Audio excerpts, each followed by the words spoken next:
দেখছি যে সর্বসাধারণ তারা ভোট দেওয়ার জন্য তারা অপেক্ষা করছে।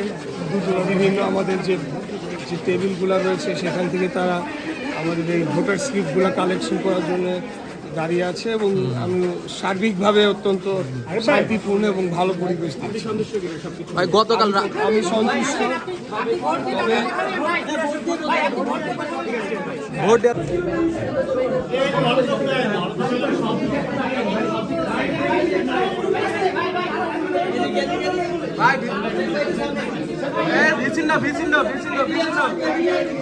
যারা গুপ্ত রাজনীতি করে এসেছে তারা গুপ্ত কার্যক্রম চালানোর যে চেষ্টাগুলো করেছে, যেটা আমি বললাম যে সূত্রাপুর থানার জামাতের নায়েবে আমির সে সরাসরি ঘুষ প্রদানকালে হাতে নাতে ধরা পড়েছে।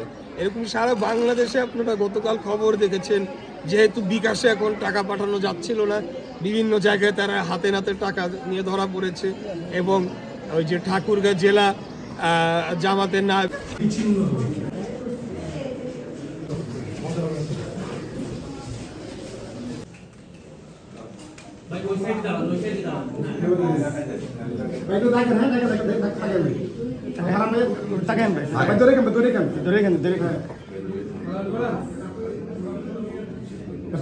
ভাই দিয়ে তাকান, সামনে তাকান।